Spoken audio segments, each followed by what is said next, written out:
All right, so you're ready to ditch the screen for some scuba gear and explore the underwater world. That's awesome. We're diving into the PADI Open Water Diver course today, the gold standard for new scuba divers. We've got all those manuals and resources right here, but let's be real, they can be a bit much sometimes. Yeah, not exactly light reading for a day at the beach. Exactly. So we're here to break it all down, give you the good stuff, the need to knows. By the end of this deep dive, you'll know exactly what it takes to become a certified diver, ready to explore the ocean safely and with confidence. And that's really what it's all about. It's not just about checking boxes on lists. It's about actually having the know-how and the skills to be a responsible part of this amazing underwater world. I love that, a responsible part. Okay, so let's start the beginning. What's the first step on this underwater journey? Well, before you even get near the water, there's the knowledge development part. It's 5 sections covering everything, how diving works, all the safety stuff, and how to be a responsible diver, all that. Right, because you wouldn't hop in a car without knowing how to drive first, would you? Exactly. And just like when you're learning to drive, there are some quizzes along the way and a final exam at the end to make sure you've got everything down. Okay, now you're gonna make me nervous. Exams always do that. Are we talking about like pop quiz level stress here or something a bit more manageable? Think of it more like just showing that you get it, that you understand the important stuff, not about memorizing a bunch of facts. The main thing is being able to actually use what you've learned when you're out there diving. Plus, the Payday e-learning has this quick review thing, if you're already pretty familiar with most of it. Oh, nice. So if you like to skim ahead, there's a shortcut. I like the sound of that. Yeah, exactly. They've made it a lot smoother and more engaging. But enough about the textbooks. How about we talk about actually getting in the water? Now you're talking. Bring on the confined water dives. This is where the fun really starts. Picture this. You're in a pool, or maybe a nice, calm, shallow part of a beach. That's your classroom for now. You'll do 5 of these dives, each one building on the last. Okay, so no jumping straight into the open ocean with the sharks on day 1 then. Not quite yet. These confined dives are all about getting you comfortable and confident being underwater. You'll begin with the basics, like getting that buoyancy control down so you're moving smoothly up and down. Trust me, when you get it, it feels amazing. Okay, I have to admit, that does sound kind of zen, just gliding through the water like you're weightless. But I'm guessing it's not all underwater meditation, right? There's got to be some problem solving involved at some point. You bet. Remember all that stuff about applying those knowledge development concepts to real-life situations? Well, this is where you put it all into practice. You'll learn how to handle things like, clearing your mask if it gets flooded, which, let's face it, happens to the best of us, and getting your regulator back if it pops out of your mouth. Hold on, the regulator, the thing that lets you breathe underwater. We're learning how to deal with that going wrong. Don't worry, it's all about getting those reflexes down and learning to stay calm under pressure. Plus, your instructor is right there with you the whole time. Okay, that does make me feel a little better. So it's like a crash course in underwater, what do we call it, crisis management. What else is in store during these confined water dives? So on top of those core skills, there's also something Patty calls dive flexible skills. These are all about, becoming a more adaptable diver overall. Dive flexible skills. Okay, now I'm really curious. What kind of flexible are we talking here? Well, first off, you'll become a pro at putting your gear together and taking it apart. Seriously, knowing your equipment inside and out, that just gives you a lot more confidence and independence. That makes sense. Kind of like making sure you know how to change a tire before going on a road trip, right? Yeah. Important, even if it's not the most fun part. Yeah, exactly. And another really important one you'll learn is the tired diver toe. Imagine you're diving with your buddy and something happens. Maybe they're running low on air, maybe they've got a cramp, and they need a bit of help getting back to the boat or back to shore. Okay, yeah, that does sound pretty important. So it's like the buddy system, but with a bit of towing involved. You got it. And since we're on the topic of the buddy system, we should really talk about that a bit more, because in scuba diving, your buddy isn't just your buddy, they're your lifeline down there. It's funny you should say lifeline, because learning how to communicate with your buddy underwater, it's like a whole other language. Totally. I've seen those documentaries, all those hand signals, like underwater charades or something. It really is. Yeah. And that's a big part of the PADI Open Water course, learning all those signals, everything from "you all right" to "I'm low on air," time to go up, even, "Whoa, check out that giant octopus over there." Okay, giant octopus definitely beats charades. But seriously, how crucial is it to get those hand signals right? What happens if I mess up and accidentally signal octopus instead of low on air? That's why practice makes perfect. You'll be going over those signals over and over in the pool and then in the open water until they're like second nature. And hey, a little underwater humor never hurt anyone. True enough. Okay, so it's more than just the signals, right? It's about looking out for each other down there. We were talking earlier about sharing air. That sounds pretty intense. It can be, Mhm. which is exactly why you practice it first in a controlled environment, like those confined dives we talked about. So imagine this, you're diving along, your buddy's gauge isn't working right. They give you the signal for low on air.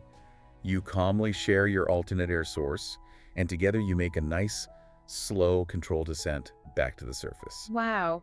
Okay, that does sound kind of heroic. Knowing you can handle something like that must be a huge relief when you're actually down there. Sure, it builds a lot of confidence and trust, knowing you and your buddy can count on each other if something goes wrong. So yeah, finding the right dive buddy is a big deal. It's more than just, picking someone with a cool wetsuit. Absolutely. It's about clear communication, having each other's backs, and hey, someone who doesn't mind snapping a few underwater photos together doesn't hurt either. Couldn't agree more. Speaking of photo ops, let's talk about those open water dives. This is where it all comes together, right? The real deal. That's right. Get ready to put all that practice to the test in actual diving conditions. Now we're talking. So, take me a picture here. What kind of depths are we talking about? What are we going to see down there? Are there going to be sharks? Whoa, hold on. Can't guarantee any sharks, although you never know. But what I can tell you is you'll be doing 4 of these open water dives, and each one takes you a little deeper into the blue. Okay, how deep are we talking? Give me the numbers. The dives get progressively deeper, and by that last one, you could be exploring at a depth of 18 meters. Wait, 18 meters. How many feet is that? That's about 60 feet, so deeper than your average swimming pool by a long shot. Okay, now that's impressive. But seriously, what are we actually doing down there at those depths? It's not all just hanging out with the fishes, is it? Not just hanging out, no. You'll be showing off everything you've learned how to do a controlled emergency ascent, just in case, and navigating with a compass. Hold up, a compass underwater. Yeah. What happens if you go too far north, bump into a narwhal or something? Just kidding. Although, wouldn't that be something?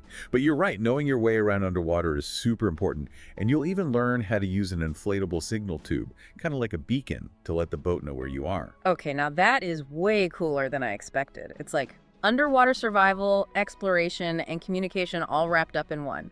Exactly. Yeah. And remember, through all of this, your instructor is right there with you every step of the way, guiding you, making sure you're safe.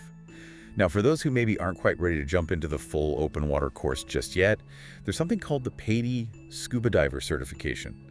It's kind of like a stepping stone. Stepping stone, huh? So, like, scuba light. You could say that.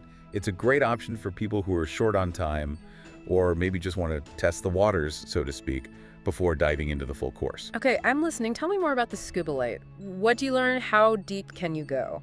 With the PADI Scuba Diver Certification, you cover all the basic knowledge and skills, and then you're good to dive. With a professional, of course, down to a maximum of 12 meters. 12 meters, let's see, that's about 40 feet. Not bad for a sampler platter. Exactly. And here's the best part. If you decide later on that you want to go for the full open water certification, the PADI Scuba Diver course actually counts toward it. Yeah. So you're not starting from zero. Oh, nice. A smooth transition. I like that. Okay, so we've covered the classroom stuff, the pool practice, the open water adventures, even a little stepping stone certification. But I gotta ask, what about the elephant in the room and the environment? We are talking about diving into this incredibly delicate ecosystem. You're absolutely right, and that's something that PADI really emphasizes throughout the open water diver course. So it's not just about, learning how to breathe down there and look cool in all the gear. Right. It's about understanding that even little things we do can make a big difference down there. Okay, so give me an example. What kind of things are we talking about? Well, remember how we were talking about buoyancy control? It's not just about keeping yourself safe. It's also about, making sure you don't accidentally bump into coral reefs or stir up a bunch of sand that can actually, suffocate marine life. Right, you wouldn't want to go tromping all over a garden on land, so same goes for underwater, right? Exactly, and it's things like being really careful with your trash, even small stuff. You learn how important it is to keep track of your equipment, make sure nothing gets left behind. What goes down must come up, right? That's what they always say. Exactly. And then there's also, respecting the marine life. No touching, no chasing them around, no harassing them or anything. Basically, be cool, keep your distance, admire them. Let's all try to keep the ocean amazing, right? You got it. It's about enjoying these creatures where they live, not trying to turn them into, the next Instagram post. I'm all for that. So after all this, you come out of it not just with a certification that means something all over the world, but also with a whole new way of looking at the ocean, don't you? Absolutely. It really makes you realize the responsibility that comes with being able to explore such an amazing place. It's kind of mind-blowing when you think about it. All that packed into one course. You've got the knowledge, the actual skills, the environmental awareness, not to mention like a whole new language. And don't forget about those dive buddies. There's something really special about trusting someone with your life in such an incredible environment. You're right about that. That kind of bond doesn't come along every day. Well, we've covered a ton today, from figuring out how to float to navigating with a compass. Who knew, right? But I think the thing that really stuck with me is that idea of being an ambassador for the underwater world. It's pretty powerful, isn't it? It really is. And it makes you think, like, what are some ways new divers can keep that going? Maybe join a local group that's working to protect the ocean or help out with a reef cleanup or something. Now, those are some great questions. And honestly, that's what's so awesome about all of this, the learning, the exploring. It's just the beginning. And hey, who knows, maybe you'll even spot that narwhal while you're at it. Stranger things have happened, right? The ocean's full of surprises.